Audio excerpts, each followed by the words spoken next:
Hi plus two മക്കളെ, നിങ്ങളുടെ plus two physics ജീവിതം എങ്ങനെ പോകുന്നു? അത്ര രസത്തിലല്ല പോകുന്നത്, എനിക്ക് കൃത്യമായ ധാരണയുണ്ട്. ഇപ്പോൾ ഓൺ എക്സാം കിട്ടി അത്യാവശ്യം 3G ആയിരിക്കുന്ന സമയത്തായിരിക്കും ഈ ഒരു വീഡിയോ നിങ്ങൾ കാണുന്നതും അല്ലേ? ആയിരിക്കും. അപ്പോൾ നിങ്ങൾക്ക് അറിയാം നിങ്ങളുടെ ഇപ്പോഴത്തെ അവസ്ഥ, നിങ്ങളുടെ നിലവാരം. ഇങ്ങനെ പോയി കഴിഞ്ഞാൽ നിങ്ങൾക്ക് ഫിസിക്സിന്റെ കാര്യത്തിൽ നല്ലൊരു സ്കോറിലേക്ക് എത്താൻ പറ്റും നിങ്ങൾക്ക് തോന്നുന്നുണ്ടോ? നിങ്ങൾ വീഡിയോ പോസ് ചെയ്ത് ഒന്ന് ശ്വാസം ഉള്ളോട്ടെടുത്ത് ഒന്ന് ആലോചിച്ച് ഒന്ന് കമന്റ് ചെയ്യുക കേട്ടോ. നിങ്ങളുടെ ഹോണസ്റ്റ് ഫീലിങ്സ് ഒന്ന് കമന്റ് ചെയ്യാം. ഓക്കെ, ഫിസിക്സിന്റെ കാര്യത്തിലാണേ, ബയോളജി മാത്സ് ഒന്നും ഇപ്പൊ പറയണ്ട, ഫിസിക്സ് നിങ്ങൾ പറയണം. ഓക്കെ, ഇനി ഞാൻ നമ്മുടെ ഈ വീഡിയോയുടെ കണ്ടന്റിലോട്ട് വരാം. നിങ്ങളുടെ സ്കൂളിലെ മിക്കവാറും 5ാമത്തെ ചാപ്റ്ററായ മാഗ്നറ്റിസം മാറ്റർ ഇപ്പൊ എടുത്തുകൊണ്ടിരിക്കുകയോ അത് കഴിഞ്ഞ് ടീച്ചർ എന്ത് ചെയ്യുന്നു 6ാമത്തെ ചാപ്റ്ററായ ഇലക്ട്രോ മാഗ്നറ്റിക് ഇൻഡക്ഷൻ എന്ന് പറഞ്ഞ ചാപ്റ്റർ അഥവാ EMI എന്ന് നമ്മളുടെ ഓമന പേരിൽ വിളിക്കുന്ന ചാപ്റ്ററിലോട്ട് കടന്നിട്ടുണ്ടാവും. ചില സ്കൂൾ എന്ത് ചെയ്യും, മറ്റൊരു ടീച്ചർ അങ്ങ് റേ ഒപ്റ്റിക്സോ അല്ലെങ്കിൽ വേ ഒപ്റ്റിക്സ് ഒക്കെ എടുക്കുന്നുണ്ടാവും. അത് വിട്, നമ്മൾ ഈ ചാപ്റ്ററിനെ ബേസ് ചെയ്ത് പറയാം. ഈ ചാപ്റ്റർ നിങ്ങളെ സ്കൂളിൽ ടീച്ചർ എടുക്കുന്ന സമയത്ത് ഇതുപോലുള്ള ഒരുപാട് ഫിഗേഴ്സ് ഒക്കെ നിങ്ങൾ എന്ത് ചെയ്യുന്നു, കാണുന്നു. എന്തെങ്കിലും ഓർമ്മ വരുന്നുണ്ടോ? 2 വർഷം മുമ്പ് 10ാം ക്ലാസ്സിൽ ഇതുപോലെ എന്തോ സോളിനോയിഡോ കോയിലിനൊക്കെ കേട്ട ഓർമ്മ മാത്രമേ ഉള്ളൂ, അല്ലാതെ വല്ലാണ്ടൊരു ഐഡിയ ഒന്നും ഇല്ല. എന്നാൽ ടീച്ചർ അത് കാണിക്കുന്ന വല്ല മയമുണ്ടോ? ടീച്ചർ നിങ്ങൾ ഇന്നലെ എങ്ങാനും ഇതൊക്കെ പഠിച്ച പോലെയാണ് പഠിപ്പിക്കുന്നത്. അതായത് ഇതാ ഇവിടെ ഇങ്ങനെ കറണ്ട് വരുന്നു, അപ്പൊ ഇവിടെ നിന്നുണ്ടാവുന്നു മാഗ്നറ്റിക് ഫ്ലക്സ് ഇങ്ങനെ ജനറേറ്റ് ആവുന്നു. മാഗ്നറ്റിക് ഫ്ലക്സ് ജനറേറ്റ് ചെയ്യുമ്പോൾ അത് ഏതായിരിക്കും, എവിടെ നിന്ന് എങ്ങോട്ടായിരിക്കും എന്നൊന്നും പറയൊന്നുമില്ല, നേരെ ഇങ്ങനെയൊക്കെ മാർക്ക് ചെയ്യും. അപ്പൊ നിങ്ങൾക്ക് സ്വാഭാവികമായിട്ട്, എനിക്കൊക്കെ സംശയം ഉണ്ടായി, ഞാൻ അത് പഠിക്കുന്ന സമയത്ത് ഇതൊക്കെ എങ്ങനെ വരുന്നേ, ഇതെവിടെയോ പഠിപ്പിച്ചിരുന്നു, ഞാൻ പഠിച്ചിരുന്നു, മറന്നുപോയി അല്ലേ? അപ്പോൾ ടീച്ചർ പറയുന്നു, അപ്പൊ അതാ ഇവിടെ മറ്റൊരു എന്ത് ചെയ്യുന്നു, ഇവിടെ മറ്റൊരു കറണ്ട് ഉണ്ടാവുന്നു, ആ കറണ്ട് ഇതാ ഇങ്ങനെ പോകുന്നു, അപ്പൊ ഇയാൾ ഇങ്ങോട്ട് ഡിഫ്ലക്ട് ചെയ്യുന്നു എന്നൊക്കെ പറയും. ടീച്ചർ അങ്ങ് പറഞ്ഞു പോകും. എന്നിട്ട് എന്ത് ചെയ്യും, ടീച്ചർ ഒരു നോട്ട് തരും, അത് ബോർഡിൽ ചിത്രം വരയ്ക്കും, നമ്മൾ ഇത് വരച്ചെടുക്കും, കഴിഞ്ഞു, നമ്മൾ ബുക്ക് കൂട്ടി വെച്ചു. ഇത് നമ്മൾ പഠിച്ചോ? നിങ്ങൾക്കറിയാം, ഇതേപോലെയാണ് നിങ്ങളെ ഡെയിലി ലൈഫിൽ നിങ്ങൾ ഫിസിക്സിന്റെ കേസിൽ പോകുന്നത്. ടീച്ചർ പഠിപ്പിക്കുന്നു, അന്നേരം നമ്മളിങ്ങനെ സിനിമ കാണുന്ന പോലെ നോക്കിയിരിക്കുന്നു, നോട്ട് നല്ല വൃത്തിക്കൊക്കെ എഴുതും, ചിലപ്പോൾ പിന്നെ എഴുതാന്ന് പറഞ്ഞാൽ മാറ്റി വെക്കും, അത് വേറെ കാര്യം. എന്നിട്ട് ഇത് പൂട്ടി വെച്ചു. പിന്നീട് ടീച്ചർ യൂണിറ്റ് ടെസ്റ്റിന് പേപ്പർ ഇടുന്ന സമയത്ത്, അല്ലെങ്കിൽ ടീച്ചർ പിറ്റേന്ന് ഒന്ന് ചോദ്യം ചോദിക്കുന്ന സമയത്ത് ഇതൊന്നും എന്താന്ന് പോലും അറിയില്ല, ഇത് തേങ്ങയാന്ന് പോലും അറിയില്ല. എത്ര പേർക്ക് ഇതേ ഫീലിങ്ങിലൂടെ കടന്നു പോയിട്ടുണ്ട്? ഞാൻ ഈ ചാപ്റ്റർ ഒരു എക്സാമ്പിൾ ആയിട്ട് പറയുകയാണ്. നിങ്ങൾക്ക് ഇതുപോലെയുള്ള കൺസെപ്റ്റ് പഠിക്കുന്ന സമയത്ത് നിങ്ങൾക്ക് ആരെങ്കിലും ഇതുമായി ബന്ധപ്പെട്ട ഇവിടെ കറണ്ട് ഒഴുകുന്നതോ ഇവിടെ ഉണ്ടാവുന്ന ഈ സാധനത്തിന്റെ പേരെന്താ, ഇതെന്താ ചലന്തി പോലെ, ഇത് മാഗ്നറ്റിക് ഫ്ലക്സ് എന്നൊക്കെ വേർഡൊക്കെ ടീച്ചർ പറഞ്ഞിട്ടുണ്ടാവും, അല്ലെ മാഗ്നറ്റിക് ഫീൽഡ് എന്നൊക്കെ പറഞ്ഞിട്ടുണ്ടാവും. അപ്പൊ ഇവിടെ ഉണ്ടാവുന്ന കറണ്ടിന് ഇൻഡ്യൂസ്ഡ് കറണ്ട് അല്ലെ, അതിന് കാരണക്കാരൻ ഇൻഡ്യൂസ്ഡ് EMF എന്ന് കേൾക്കുമ്പോൾ ഇതൊക്കെ എവിടെയോ കേട്ടിട്ടുണ്ടായിരുന്നു, പക്ഷെ അതൊന്നും കൂടി പറഞ്ഞു തന്നാൽ നന്നായി നിങ്ങൾക്ക് തോന്നുന്നില്ലേ? ഇതൊക്കെ എന്താണെന്ന് ജസ്റ്റ് ഒന്ന് ബേസിക് പറഞ്ഞു തന്നിട്ട് ഒന്ന് ടച്ച് ചെയ്ത് പോയാൽ അങ്ങനെ ഉണ്ടാവും അല്ലേ? നിങ്ങൾ മുമ്പ് പഠിച്ച കാര്യങ്ങൾ ഒന്ന് റിമൈൻഡ് ചെയ്ത് പോയി കഴിഞ്ഞാൽ കുറച്ചുകൂടി അടിപൊളിയാവില്ലേ? പക്ഷേ ടീച്ചേഴ്സിനെ കുറ്റം പറയല്ല, അവർക്ക് സമയമില്ല മക്കളെ. ഇത് ചിലപ്പോൾ നിങ്ങൾക്ക് അത്യാവശ്യം അറിയാതുകൊണ്ട് നിങ്ങൾക്ക് ഒരു 2 മിനിറ്റ് കൊണ്ട് പറഞ്ഞു തരാൻ പറ്റും. എന്നാൽ നിങ്ങൾ ഒന്നും അറിയാത്തവരാണെങ്കിലോ ടീച്ചറിന് ഒരു 10 മിനിറ്റ് ഒക്കെ എടുത്ത് വേണം ഇത് സ്പെൻഡ് ചെയ്യാൻ. അങ്ങനെ സ്പെൻഡ് ചെയ്യാൻ നമ്മുടെ ക്ലാസ് റൂമിൽ ടീച്ചേഴ്സിന് ടൈം ഉണ്ടോ? ഇല്ല, പാവങ്ങൾ അല്ലേ, എങ്ങനെയൊക്കെ ചാപ്റ്റർ തീർക്കാൻ തന്നെ പെടാപ്പാട് പെടാണ്. ക്ലാസ് മാത്രമല്ല വേറെ എന്തൊക്കെ ഡ്യൂട്ടി ഉണ്ട്, അതിലേക്ക് നമ്മൾ പോകുന്നില്ല.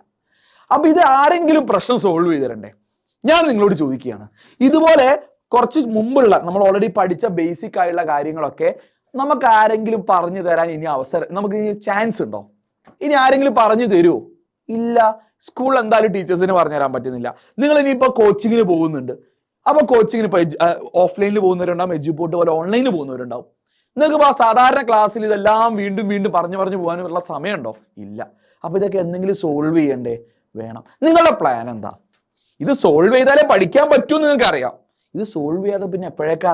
മാസം ഇപ്പം ഏതായി മക്കളെ? സെപ്റ്റംബർ പകുതി കഴിഞ്ഞു, ഇപ്പൊ കണ്ണടച്ച് തുറക്കുമ്പോഴത്തേനും ക്രിസ്മസ് എക്സാം എത്തും. ഈ ചാപ്റ്ററിന്റെ കേസ് വെച്ച് ഞാൻ വീണ്ടും പറഞ്ഞുതരാം. ഈ ചാപ്റ്റർ 6ാമത്തെ ചാപ്റ്റർ ഇലക്ട്രോ മാഗ്നറ്റിക് ഇൻഡക്ഷൻ. എന്നാൽ ഇലക്ട്രോ മാഗ്നറ്റിക് ഇൻഡക്ഷൻ പഠിക്കണമെങ്കിൽ ഈ ചാപ്റ്ററിൽ നിന്ന് വരുന്ന ഏത് ചോദ്യം അറ്റൻഡ് ചെയ്യാൻ പറ്റണമെങ്കിൽ നിങ്ങൾക്ക് ഡെഫിനറ്റ്ലി 3rd ചാപ്റ്ററായ കറണ്ട് ഇലക്ട്രിസിറ്റി, ആ കറണ്ട് എങ്ങോട്ട് പോകുന്നു, EMF എന്നുള്ള കൺസെപ്റ്റ് എന്താണെന്ന് കാര്യങ്ങൾ അറിയണം. അല്ലെങ്കിൽ 2 സെൽസ് കണക്ട് ചെയ്താൽ എങ്ങോട്ട് എന്നൊക്കെ കൃത്യമായിട്ട് അറിയണം. ഇനി അത് പോരായിട്ട് ഇവിടെ എന്തുണ്ട്, ഇവിടെ മാഗ്നറ്റിക് ഫീൽഡ് അല്ലെ മാഗ്നറ്റിക് ഫ്ലക്സ് വരുന്നുണ്ട്, അതെല്ലാം 4ാം പാഠത്തിലാണ് പഠിച്ചത്. ഇത് ഓണപ്പരീക്ഷ കഴിഞ്ഞു പോയി. ഇനി ആരെങ്കിലും അത് പഠിപ്പിച്ചു തരുമോ? ഇല്ല. മേ ബി അവസാന റിവിഷന്റെ സമയത്തൊന്ന് പൊടിയിട്ടെടുക്കും, അപ്പോൾ നമ്മൾ ആകത്തവിടെ പൊടിയിട്ടുണ്ടാവും. തീർന്നോ? ഇല്ല. ഈ 6ാം പാഠം മര്യാദക്ക് മനസ്സിലാകാതെ ഇതിന്റെ നേരെ കണ്ടിന്യൂവേഷൻ ആണ് 7ാമത്തെ ചാപ്റ്ററായ AC ഒക്കെ ആർക്കെങ്കിലും സ്കൂളിൽ സ്റ്റാർട്ട് ചെയ്തിട്ടുണ്ടെങ്കിൽ ഞാൻ പറയുന്നത് പെർഫെക്റ്റ്ലി കണക്ട് ചെയ്യും. AC നേരെ ഇക്വേഷൻ എഴുതുക ചെയ്യുക. ഇവിടെ നമ്മൾ കിട്ടിയ ഇക്വേഷൻ നേരെ ഇങ്ങോട്ട് എഴുതുക ചെയ്യുക. ഒരു ഐഡിയ ഉണ്ടാവില്ല. ഇതറിയാതെ അത് പഠിക്കാൻ പോയാൽ നല്ല കിളി പോവും, ഒന്നും ഐഡിയ ഉണ്ടാവില്ല. അപ്പൊ ഇതൊക്കെ വളരെ കണക്റ്റഡ് ആണ്. അപ്പൊ ഇത് സോൾവ് ചെയ്യുന്നത് എങ്ങനെയെന്നുള്ള ആലോചിച്ച് കഴിഞ്ഞാൽ ചോദിക്കാം, ഇപ്പൊ ബാച്ചിന്റെ പേര് പറയും, തെറ്റി. അതൊന്നുമല്ല. ഇത് എഡ്യൂപോർട്ടിന്റെ സാധാരണ ഒരു റെഗുലർ ക്ലാസ് കൊണ്ട് മാത്രം ഒരിക്കലും സോൾവ് ചെയ്യാൻ പറ്റാത്തൊരു സാധനമാണ്. ആർക്കും ഇങ്ങനത്തെ ഒരു സാധനം ഒരു റെഗുലർ ക്ലാസ്സിൽ മിക്സ് ചെയ്തിട്ട് നിങ്ങൾക്ക് അറിയാത്ത ബേസിക്സ് പറഞ്ഞ് അതിന് പ്രോപ്പർ ഒരു ട്രെയിനിങ് തരാൻ ബുദ്ധിമുട്ടാണ്. അങ്ങനെ അതിനൊരു സൊല്യൂഷൻ എന്ന രീതിയിലാണ് നമ്മൾ ക്ലബ്ബ് എന്ന് പറയുന്ന ഒരു കൺസെപ്റ്റിലോട്ട് എത്തിയത് കേട്ടോ. അതായത് നിങ്ങൾക്ക് ഓരോ സബ്ജക്റ്റിനും അതിൻ്റെതായ പ്രശ്നമുണ്ട്. ചിലപ്പോൾ നിങ്ങൾ ബയോളജിയിൽ പുലിയായിരിക്കും, കെമിസ്ട്രിയിൽ പുലിയായിരിക്കും, ഫിസിക്സിൽ വട്ടപ്പൂജയായിരിക്കും അല്ലേ. ചിലപ്പോൾ മാത്സിനൊക്കെ നിങ്ങൾക്ക് മുട്ടയായിരിക്കും കിട്ടുന്നുണ്ടാവും ആയിരിക്കും. അപ്പോൾ എല്ലാ സബ്ജക്ട്സിലും നിങ്ങൾക്ക് സപ്പോർട്ട് ആവശ്യമുണ്ടോ? ഇല്ല. എല്ലാ സബ്ജക്ട്സിലും ബേസിക്സ് ആവശ്യമുണ്ടോ? ഇല്ല. എന്നാൽ ചില സബ്ജക്ട്സിൽ നേരെ തിരിച്ചുണ്ടായ ഫിസിക്സും മാത്സും എളുപ്പം, ബയോളജി ടഫ് ഉള്ളവരുണ്ടാവും. ഇനി ഇതെല്ലാം ഫിസിക്സും മാത്സും ബയോളജി ഒക്കെ എളുപ്പമാണ്, ഇംഗ്ലീഷ് ടഫ് ഉള്ളവരുണ്ടാവും. ഇംഗ്ലീഷ് ഒന്നും അറിയില്ല, ഇംഗ്ലീഷിന് മാർക്ക് കിട്ടുന്നില്ല. സപ്പോർട്ട് വേണ്ടേ? അവൻ ആരെങ്കിലും ബേസിക്സ് പഠിപ്പിച്ച് എടാ മോനെ പഠിക്കുക എന്ന് ഒരു ഫാക്കൽറ്റി, ഇതാ ഞാൻ ഫിസിക്സ് എടുക്കുന്ന ആള്, ഞാൻ നിങ്ങളെ ഗൈഡ് ചെയ്യുന്ന ഒരു ക്ലബ്ബ്, ഡയറക്റ്റ് ക്ലബ്ബ് ഉണ്ടായാലും അടിപൊളിയല്ലേ. അങ്ങനെയാണ് നമ്മൾ ക്ലബ്ബ് എന്ന് പറഞ്ഞ കൺസെപ്റ്റിലേക്ക് വന്നത്. അപ്പോൾ ക്ലബിൻ്റെ ചരിത്രം പറഞ്ഞു, അപ്പോൾ ക്ലബിൻ്റെ വർക്കിംഗ് കൂടി പറഞ്ഞുതരാം മക്കളെ. ക്ലബ്ബ് എന്ന് പറഞ്ഞു കഴിഞ്ഞാൽ നമ്മൾ എഡ്യൂപോർട്ടിൽ നമ്മൾ എന്ത് ചെയ്തു, ഒരു കമ്മ്യൂണിറ്റി ക്രിയേറ്റ് ചെയ്തിട്ടുണ്ട്. ഇത് എഡ്യൂപോർട്ട് ആപ്പുമായിട്ട് നല്ല ബന്ധമുണ്ടെങ്കിലും എഡ്യൂപോർട്ട് ആപ്പുമായിട്ട് ചില ബന്ധങ്ങൾ ഇല്ല, ആപ്പുമായിട്ട് ബന്ധമില്ല എന്നാണ് പറഞ്ഞത്. അതായത് ഇതൊരു വാട്സപ്പ് ഒരു കൂട്ടായ്മയായിട്ട് നമ്മൾ എന്ത് ചെയ്യുന്നു, അത് അതിൻ്റെ പാരലലിൽ കൊണ്ടുപോവാണ്. എഡ്യൂപോർട്ടിൻ്റെ ക്ലാസ് വേറെ ഉണ്ട്, കമ്മ്യൂണിറ്റി വേറെ ഉണ്ട്. അപ്പോൾ ഫിസിക്സ് ക്ലബ്ബ് എന്ന് പറഞ്ഞിട്ട് ഇപ്പോൾ നമ്മൾ എന്ത് ചെയ്തിട്ടുണ്ട്, ഇപ്പോൾ ഫിസിക്സിൻ്റെ കേസിൽ ഞാൻ ഹെഡ് ചെയ്യുന്ന അല്ലെങ്കിൽ ഫിസിക്സ് എടുക്കുന്ന ഫാക്കൽറ്റീസ് ഹെഡ് ചെയ്യുന്ന കമ്മ്യൂണിറ്റിയാണ്. ഓക്കെ, നിങ്ങൾക്ക് അതിൽ അങ്ങോട്ട് ചാറ്റ് ചെയ്യാനുള്ള പരിപാടിയൊന്നുമില്ല. പെൺകുട്ടീനെ നമ്പർ ചോദിക്കാനൊന്നും വേണ്ടി ഒരിക്കലും നിങ്ങൾ കൂടി കയറി വരണ്ട. അങ്ങനെയുള്ളൊരു ഓപ്ഷൻ ഉണ്ടെങ്കിൽ ബ്ലോക്ക്, അങ്ങനെയില്ല കേട്ടോ. ചാറ്റിംഗ് ഒന്നും ചീറ്റിംഗ് ഒന്നുമില്ല. നിങ്ങളുടെ നമ്പേഴ്സ് ഒന്നും വേറെ ആർക്കും കാണാനും പറ്റില്ല. ആ രീതിയിൽ ലോക്ക് ചെയ്തിട്ടുണ്ട്. പഠനം മാത്രം നമ്മൾ കുറേ കാര്യങ്ങൾ ഇവിടെ പറയും. അപ്പോൾ ഇതിൽ ഒരുപാട് കാര്യം നമ്മൾ ഷെയർ ചെയ്യാറുണ്ട്. എന്തൊക്കെയാണെന്ന് കാണിച്ചു തരാം. ഫോർ എക്സാമ്പിൾ, നമ്മൾ മാത്സ് ബേസിക്സ് നിങ്ങൾക്ക് ഒന്നും അറിയില്ല എന്ന് ഞങ്ങൾക്ക് കൃത്യമായ ബോധ്യമുണ്ട്. ഒരു ഇക്വേഷൻ സോൾവ് ചെയ്യാറില്ല, പ്രോബ്ലം ചെയ്യാൻ അറിയില്ല. അപ്പോൾ അത് സോൾവ് ചെയ്യണ്ടേ? അപ്പോൾ അതിൻ്റെ ലൈവ്സ് നമ്മൾ ഓൾറെഡി കൊടുത്തിരുന്നു, ഇനിയും കൊടുക്കും. അതായത് ഫിസിക്സിലെ പ്രോബ്ലം ചെയ്യാൻ വേണ്ട മാത്സ് എല്ലാം നമ്മൾ എന്ത് ചെയ്തു, ഒരു ബേസിക്സ് ക്ലാസ് ഈ ക്ലബിൽ ജോയിൻ ചെയ്തവർക്ക് മാത്രമായിട്ട് കൊടുത്തു. ഓക്കെ. ഇനി കെമിസ്ട്രിയുടെ കേസിൽ നിങ്ങൾക്ക് atom, nuclear, atomic number, molarity, molar mass എന്നൊക്കെ നിങ്ങൾക്ക് നല്ല പരിചയം ഉണ്ടാവും. ഒരു കെമിക്കൽ റിയാക്ഷൻ ബാലൻസ് ചെയ്യാന്ന് പറയുന്നത് വെച്ച് കഴിഞ്ഞാൽ അറിയാത്തവരുണ്ടാവും.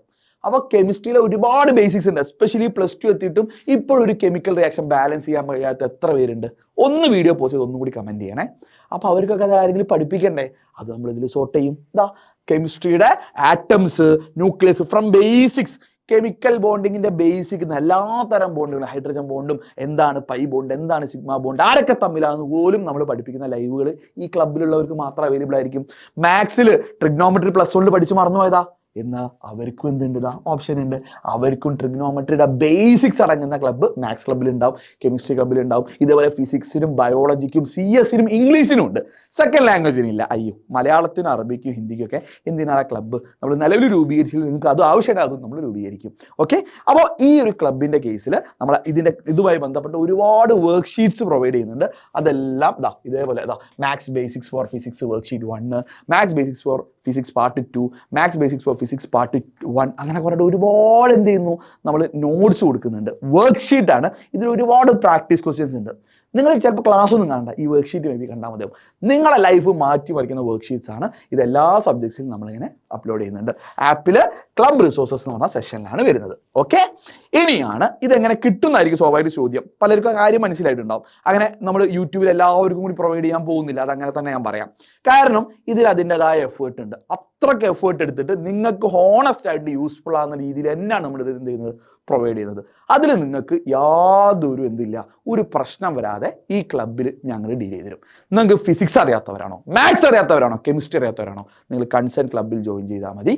നിങ്ങൾക്ക് അതിന് വേണ്ട സപ്പോർട്ട് കിട്ടും. ഇവിടെ ഈ ക്ലബോട് കൂടി ഈ പ്രശ്നം സോർട്ട് ആവണം. അത് തന്നെയാണ് ഞങ്ങളുടെ ലക്ഷ്യം. എഡ്യൂപോർട്ടിന്റെ സൂപ്പർ ബാച്ചിലുള്ളവർക്ക് ഞങ്ങൾ ഓൾറെഡി ഇത് ഫ്രീ ആയിട്ട് കൊടുത്തു. ഫാസ്റ്റ് ട്രാക്ക് ബാച്ചിൽ ജോയിൻ ചെയ്തവർക്കും നമ്മളിത് ഫ്രീ ആയിട്ട് കൊടുക്കുന്നുണ്ട് കേട്ടോ. അപ്പോൾ എഡ്യൂപോർട്ടിന്റെ ഒരു പ്രോഗ്രാം അങ്ങനെയാണ്. നിങ്ങൾ ഒന്നിൽ ജോയിൻ ചെയ്തെങ്കിൽ ബാക്കിയെല്ലാം നിങ്ങൾക്ക് ഫ്രീ ആയിട്ടുള്ള ഒരു കൺസെപ്റ്റാണ് നിങ്ങൾക്ക് അപ്പോൾ ഞങ്ങൾ പ്രൊവൈഡ് ചെയ്യുന്നത്. അപ്പം നമ്മൾ എന്ത് ചെയ്യുന്നുണ്ട്, ഇപ്പം നിങ്ങൾ +2 വിദ്യാർത്ഥികളായതുകൊണ്ട് നിങ്ങൾക്ക് എന്തുണ്ട്, നിങ്ങൾക്ക് ഇപ്പോഴും ആ ഒരു ഏർലി ബേർഡിൻ്റെ ഓഫർ ഒരു ബാച്ചിന് കൂടി കൊടുക്കാൻ നമ്മൾ പ്ലാൻ ചെയ്തിട്ടുണ്ട്. സെപ്റ്റംബർ 24 വരെ നിങ്ങൾക്ക് അവസരമുണ്ട്.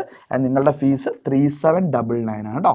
3799 നിങ്ങൾക്ക് എന്ത് ചെയ്യാം, ഈ ഫാസ്റ്റ് ട്രാക്ക് ബാച്ചിൽ ക്ലബിന് മാത്രമല്ല കംപ്ലീറ്റ് എല്ലാ ഫീച്ചറും ഉള്ള ഫാസ്റ്റ് ട്രാക്ക് ബാച്ചിൽ ജോയിൻ ചെയ്യാം.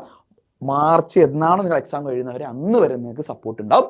അത് ഉള്ള ഫാസ്റ്റ് ട്രാക്ക് ബാച്ചിൻ്റെ കൂടെ ഇത് ഫ്രീ ആയിട്ടും കിട്ടും. ഓക്കെ, ഫാസ്റ്റ് ട്രാക്ക് ബാച്ചിലുള്ള സ്റ്റുഡൻസിന് ഇത് അബ്സല്യൂട്ട്ലി ഫ്രീ ആണ്. വീണ്ടും റിപ്പീറ്റ് ചെയ്യുന്നു, നിങ്ങൾ ഇത് കിട്ടാൻ വേണ്ടി ഫാസ്റ്റ് ട്രാക്ക് ബാച്ചിൽ ജോയിൻ ചെയ്യുക. താഴെ കാണുന്ന ഫോം നിങ്ങൾ ഫില്ല് ചെയ്താൽ മതി. അപ്പോൾ ക്ലബ്ബ് കിടിലം പരിപാടിയാണ്. അതിൻ്റെ ഡിസ്ക്രിപ്ഷൻ പോലും ഫിസിക്സ് നമ്മൾ സെറ്റ് ആക്കുന്നതാണ്. അപ്പോൾ ബാക്കി സബ്ജക്ട്സിൻ്റെ വീഡിയോ നമ്മൾ ഇതേപോലെ ചെയ്ത് കാണിച്ചു തരാം കേട്ടോ.